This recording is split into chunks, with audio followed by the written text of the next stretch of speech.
Hey, I'm your Wegener and welcome back to the Early Bird Photo News. Over the last few days, I received some interesting texts and messages with exciting news about Canon's upcoming cameras. But before we get into that, I wanted to ask you all a question. I've been asked to go on a podcast and bring 3 or 4 of my favorite images with me, and I found it incredibly hard to decide which images are actually my favorite. So I wanted to hear from you guys. What makes an image special or one of your favorites? Is it a rare subject? Is it simply a great photo? Or is it a photo that also has an emotional or deep story attached to it? Or maybe it's something completely different, but I would love to hear down there in the comments what makes an image stand out for you. My personal favorites are usually a common subject doing something unique, like a great take-off photo of a crested pigeon showing all the amazing colors, or an image of a rather rare subject in a nice environment that brings everything what I like about photography together into one image. And if there's a cool story that can go with the photo, it makes it even more special for me personally. Like this shot of the palm cockatoos where I had to cancel many trips to see them because of my health, and then finally was able to go last year, and after not finding them for many days, finally got an opportunity to take a unique photo. So these are the moments that make images stand out the most for me. But of course, taste also changes over time, and an image that I liked 2 or 3 years ago may not be my favorite anymore today, so there's definitely a bit of a recency bias as well.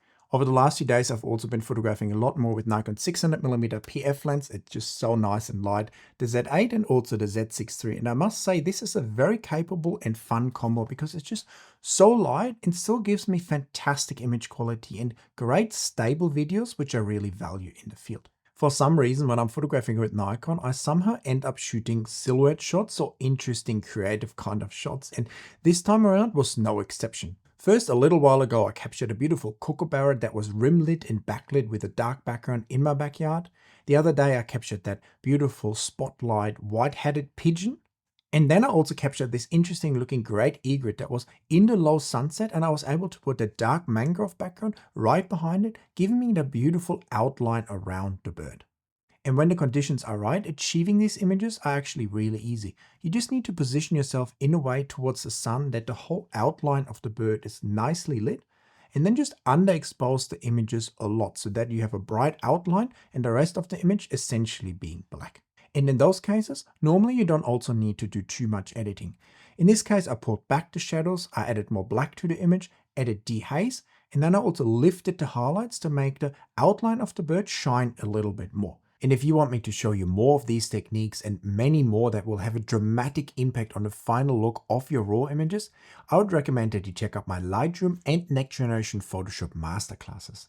In these classes, I teach you step by step and in easy to follow chapters my workflow that you can apply to all your raw images and get fantastic results every single time, even from your most difficult to edit files. But of course, you won't just be watching because I'm also providing you with my own raw files so you can edit right alongside me. And if you're not sure if my classes are worth it or the right fit for you, check out some of the amazing reviews that I receive on a daily basis from many happy students who I've helped to transform their editing lives, who now love image editing and get great results every time. I know image editing is something that many of you like to avoid or brush aside or think it's not necessary, but with the right workflow and the right tweaks, you can truly transform your raw images, and even dull and boring files can suddenly turn out to be stunners.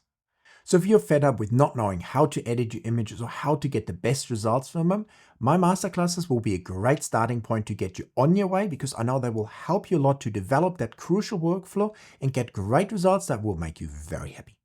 The biggest piece missing for me from the lineup at the moment, but I'm sure that will change when the Z9 II comes out, is raw pre-capture. Canon has it now, Sony has it now, and once you're used to pre-capture and capturing those extra seconds or extra moments that you miss otherwise, it's hard to go back and not have pre-capture anymore. So hopefully over the next little while, Nikon will be able to implement full raw pre-capture into the upcoming cameras like the Z9 II, for instance. I don't think though that it will come to existing cameras, unfortunately. But now to the big news of the day, because it seems like the R6 Mark III is only a few days away from its announcement. In fact, it will be announced before the 15th of September. I've been given a few dates, but I don't want to spoil too much or piss Canon off, so I'll just keep it a little bit vague in these regards. But from what I've heard, there will be a few teasers and an announcement in the next couple of weeks. I've also been given a few more specs, and what stood out to me the most is that the R6 III will likely come with a non-stacked sensor. So all the rumors where it said it would get a very fast stacked sensor seem to have been not true. From all I've heard, the camera will either come with 30.3, 33, which I'm sure people mix up, so 30.3 might be the most likely, or 36 megapixels. Now I think 36 might be unlikely because then it pushes very closely to the R5, but 30.3 or 33 megapixels would seem very likely to me. Now a lot of people will say, wouldn't it be better to have a stacked sensor in the camera? And that is definitely right on one hand, but on the other hand, stacked sensors also come with a few downsides, mainly issues with dynamic range at higher ISO levels and also the price of those sensors. Of course, when it comes to action photography, video, and the illumination of rolling shutter, a stacked sensor will help a lot. But in return, for instance, in the R5 Mark II, we have seen that image quality took a hit compared to the original R5 that didn't have a stacked sensor. Of course, there's also high quality stacked sensors like we can find in the Canon R3 or R1. But usually these cameras cost a lot more than the category where I think the R6 Mark III will fit in. So while I think it's a little bit disappointing to not have a stacked sensor, at the same time, if the sensor still has a fast readout speed and gives us fantastic image quality, I think that will actually be overall a win. When it comes to the body shape and design, I think it's very likely that it will stay very similar to the current R6 Mark II or the R5 Mark II. The only question is there going to be a top LCD screen, which I think there might not be, like in the current R6 Mark II. And the other thing I've heard rumors about is that they might have a new design for the rear screen. Hopefully something like what Sony does with their cameras, because it's amazing to be able to basically fold it in any direction you want. On top of that, I fully expect a camera to also have full RAW pre-capture and improved autofocusing. In terms of the frames per second, I think we probably get at least 20 to 30 frames per second, maybe more like we have in the current R6 Mark II, but at the same time, I don't think it's kind of needed in that camera, so I could also see Canon going a little bit slower, but we don't know at this stage. One thing I know many of you won't like, but I'm almost certain will happen, is that the camera will also use Canon's latest batteries that have been introduced with the R5 Mark II, and very likely if you use the older batteries, some of the features will also not work, just like what is happening with the R5 Mark II as well. So it's very likely if you buy the new camera, you also need to spend a bit of money on the new batteries. I wasn't able to get any information so far about the card slots because it's very interesting to me whether we get at least one CIF Express Type B card slot and one SD card slot, or again 2 SD card slots, which I think would be a little bit of a disappointment because I think having at least one fast card in there would be much beneficial and would allow us to shoot much more compared to the rather small buffer in the R6 Mark II. One thing that is very interesting for me personally with the R6 Mark III is the video features. If it has ideally uncropped 4K 120 frames per second, maybe 4K 60 frames per second oversampled, and then also maybe even something like 6K 30 or 60 frames per second, this would be a camera that will definitely make it in my bag as one of my main filming cameras. So while I know for a lot of you guys the video features are not as important, I think in a camera like the R6 III, video features are actually super important because I think a lot of people will buy it for that, including me. So what I would definitely like to see is at least a 4K 120 frames per second because we currently don't have that in the R6 series. And even if it comes with a slight crop, I think that will be still okay. Although I would much prefer 4K uncropped and oversampled 4K 60, but we don't know if Canon is willing to give us all that alongside maybe even C-Log 2 and 3.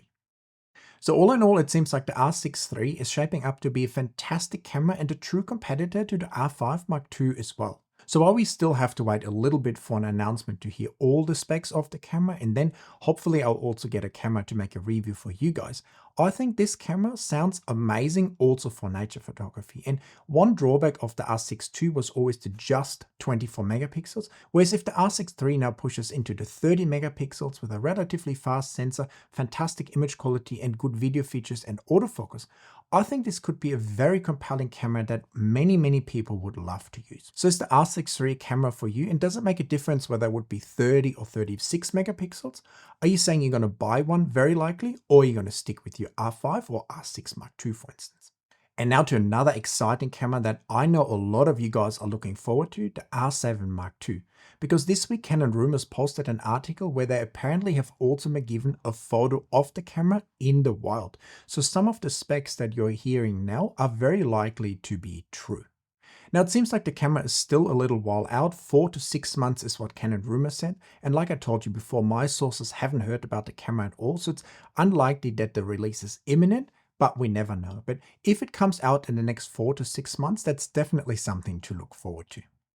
Since the R6 Mark III will likely be a non-stacked sensor camera, I think it's also likely that the R7 Mark II goes down the same path, even though we don't know for sure. Maybe Canon thinks because of the APC sensor they can do a stacked sensor, but at the same time I think for the R7 Mark II it may not be needed. The most important thing is to contain that rolling shutter, whether it's through a fast non-stacked sensor or a stacked sensor, improve the autofocus, and also give us the best possible image quality.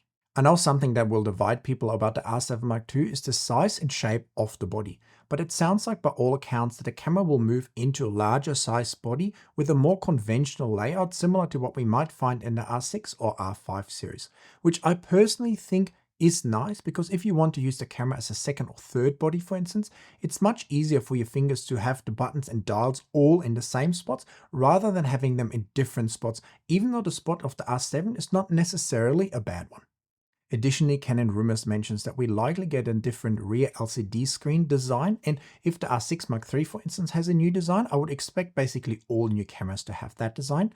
And they're also saying that the EVF might get a bump up, hopefully in resolution and frame rates, etc. Because I think while the EVF in the R7 is fine, a better higher resolution EVF with a bigger magnification would definitely be nice.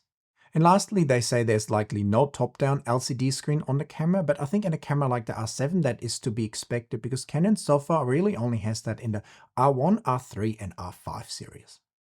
So while there's still not a ton of information about the camera out there, we can now basically be certain that it is somewhere out there, people testing it, and that it will come at some stage. It could be in 2 months, could be next week, could be next year. We don't know for sure, but it seems like it's coming rather sooner than later.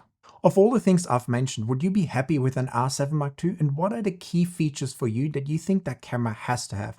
I think the megapixels are fine in the current cameras. We need better autofocusing. We need a lot less shutter shock. We need much faster readout speed to get rid of the rolling shutter issues in the electronic shutter and those image wobbles. And having slightly better image quality at higher ISOs would also be quite welcomed by me.